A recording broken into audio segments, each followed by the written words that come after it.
Okay, so I watched two things today. First is obviously yesterday's MLP episode that I missed yesterday, and second, I forgot to I don't know if I mentioned this on the vlog. Today was the season 5 premiere of Game of Thrones. If you don't know, one of the first days of the vlog is me talking about Game of Thrones, the season 4 finale. So it's weird coming full circle. Like this is the season. This is season 5 premiere. So it's weird coming full circle. So it's almost like that gets me a little nervous because it's almost at the year point. And I'm going to mention my plans for the year point once that gets closer. I don't want to ruin anything now. But anyway, so first I guess I'll talk about MLP, then I'll talk about Game of Thrones. Because Game of Thrones is probably going to take longer, so I want to get MLP out of the way. MLP, I liked this episode a lot more than I just should have. It didn't deserve this much like from me, but I liked it a lot. And, okay, it was a traditional mediocre episode. I mean, nothing really special about it. Nothing that made it stood out. It wasn't that it was bad, it's just that nothing made it stood out. However, I loved it a lot more than I should have, simply for the reasoning that I was thirsty for some traditional MLP. Like, a lot of Season 4, while very good, did not feel traditional, like the way the first 3 seasons were. It was a lot more adventure stories and a lot more journey stories. And while I did like that move, and I liked how they were including more of a story arc, after the Tyrek 2-parter Season 4 finale and the premiere 2-parter, where it was just these big stories, and I kind of miss the small-scale friendship episodes, the traditional slice-of-life friendship episodes. While this one was a little bit different, it still felt very down-to-earth and very what the MLP is all about. And that's why I liked it so much. It was just this core friendship get-together element that a lot of episodes have, like Party of One comes to mind. It's just these small-scale things that don't really carry into the main narrative, but are just these little small-scale side pieces that perfectly define what the show means. And that's why I liked it so much. There's not much more I can really go into other than that it was on an analytical, completely unbiased level. It was not a great episode. It was an average episode at most. But on a diehard fan, more of a looking for some core tradition full of bias level, I'd say that it was a great episode. But everyone has their own biases. Some people must be much more partial to the big grand adventure episodes, while I'm much more partial to the typical slice of life episodes. And maybe that's because I'm so oversaturated with the grand adventure stories. Like, if you look at right behind me, actually, out of these 5 posters, 4 of them are grand adventure stories, while one of them is a parody of MLP. Maybe I'm so saturated with the grand adventure stories that I'm striving for the slice of life, small scale kind of stuff. Like, while I love big budget movies like Avengers and Star Wars and everything like that, well, those are some of my favorites, I'd say some even higher favorites are movies like Moonrise Kingdom and The Way, Way Back, which are really small scale film. And maybe that's why I hit a chord with this new MLP episode. Anyway, shifting gears, I think I've talked about MLP enough. We got the season premiere of Game of Thrones, and boy, it delivered. This is the first season where they are starting to deviate from the novels, simply because George R. R. Martin, they are filming this show ahead of the path that George R. R. Martin is taking with the novels. He's taking his sweet time, and I am not upset about that at all. In my opinion, George R. R. Martin can take all as long as he needs, simply due to the fact that he has a life, he has other things going on, and the fact that he is writing one of what is probably the best fantasy series since Harry Potter. The fact that he's doing so makes it very acceptable for me that he's taking this sweet time. But what's it called? The episode it was, I'd say the ending is what was sticking out to me most. I will go into that in a minute, but it was a great start. I'm going to go into spoilers now, so if you have not seen it, go watch the episode. And if you're looking for a show recommendation, watch Game of Thrones. I mean, it's a very complex show. I recommend following Emergency Awesome, who's a YouTuber that I really admire. Watching his Game of Thrones videos as you watch the show, it makes it a lot more clearer. But it is a very complicated show, and you need to pay attention to every little detail, every little nuance. You have to have a sharp memory for this show. But so if you want a recommendation, go watch it. Now I'm going to get into spoilers, and this is the last thing I'm going to talk about is the spoilers. So if you don't want spoilers, this is the end of the video for you.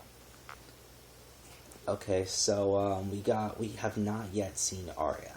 I was really expecting to see Arya, but I think the next episode is going to have a more central focus around Arya and her encounter with the Faceless Men and stuff like that. But things I did expect to see that we definitely got to see. I was expecting to see some of the what are they called? The Children of the Harpy, who are the rebel force that's going against Daenerys' forces in Marine. I was definitely expecting them to show up, and they did, which I'm really satisfied. I was expecting to see the dragons. We saw the dragons, satisfied. I was expecting to see a little bit of what's the dynamic between Littlefinger and Sansa. Saw that, satisfied. We didn't really, although we did have an interesting flashback, and we did have some interesting dialogue from Cersei. I was definitely expecting to see more of Cersei's relationship, and there, in the beginning of the 4th book, which I have not yet finished, there is a riveting scene between Cersei and Jaime that they chose to omit from the show, when they just find out their father's dead, and this is before the funeral, before everything. They're just finding out, and they're standing in the tower where his body is, and it's just, that scene was really good, and it wasn't in there. Things that I wasn't expecting to see.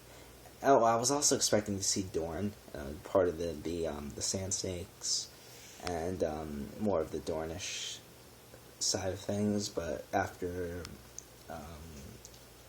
what's his name? Oberyn.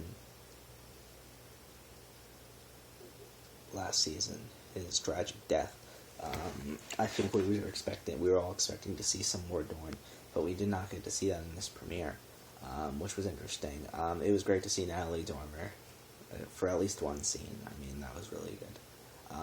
But I'd say the biggest thing that I was not expecting, correct me if I'm wrong, but I do not think this happens in the books, because I think, in the books, I think Mance Rayder has a more prominent role later in the story, but they killed Mance Rayder.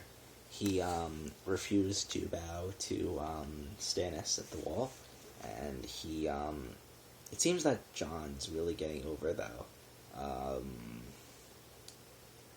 Ygritte's death, which I thought was going to be a little bit more of his character, where he was having intense PTSD and maybe stress and things like that about mourning and about Ygritte's death. But it seems like he's pretty much gotten over it at this point. When Melisandre and him were on the elevator and she asked if he was a virgin, he said no. He didn't seem to have many qualms. He didn't seem to choke up or anything. He seemed normal.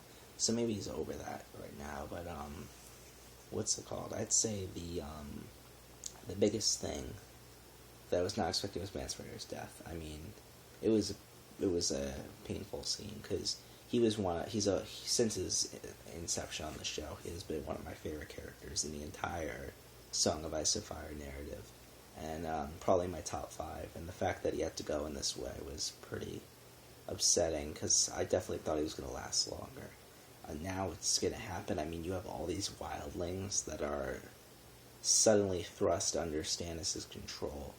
Like, I understand how Mance wanted to maintain his integrity, but I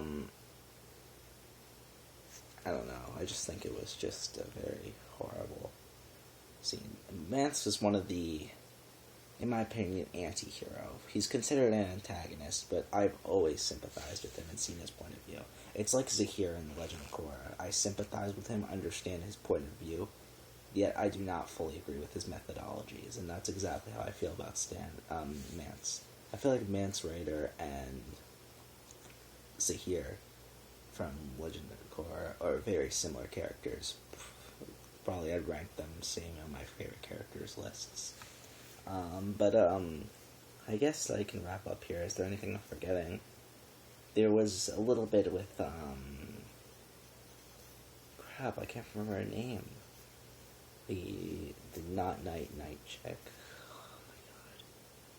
I'm blanking out right now. There was a little bit with her, but it wasn't enough to be satisfactory. I thought it was a good episode. I mean, it wasn't one of the best Game of Thrones premieres, but it was definitely satisfactory. And I'm really upset that they just killed off one of my favorite characters, so... Yeah, but hopefully next episode we get to see Arya. I'd say in terms of the Game of Thrones itself, I'd say I'm sort of sympathizing with Daenerys at this point. It would be really interesting if Arya works her way up by the end of the story. She's close to getting the Iron Throne, or maybe, I don't know, that would be interesting, because Arya has always been my number 2 favorite character next to... Oh my god, I forgot to mention Tyrion. Tyrion, he's not doing well. And what I'm really happy about is that he's going to potentially form an alliance with Daenerys. But I don't know how keen Daenerys will be to trust a Lannister after all the news she's been getting. But if he alliances with Daenerys, it would pretty much be like my dream team. Him with Daenerys as your advisor, and it would be really cool. I feel like that would bring that'll bring a lot needed integrity to Targaryen house, and Targaryen's my favorite house. So yeah, we did not get to see Bolton at all with and his control over Winterfell. It's gonna be tough seeing Theon again. I know from book rumors, he gets more pivotal again later, but I haven't read that part. I'm just what I've heard, but I honestly think that we're gonna get to see some of him soon. Things I'm looking forward to seeing are Arya. Can't wait to see Arya again. Maisie Williams, one of my favorite actresses. Can't wait to see Arya again. I'm looking forward to see Tyrion uniting with Daenerys. I hope that happens this season. If not, it'll probably be a little, maybe intro to it in the finale if it doesn't happen earlier in the season. Really looking forward to Dorne, seeing the Sand Snakes and their plan to go against the Lannisters, hopefully. But, I guess that's it. It was interesting. The flashback at the beginning was pretty interesting, too. How it reflected the narrative, and it was very interesting how I feel like maybe they showed that flashback in order to make sure that character, the fortune teller lady, that thing is going to come back.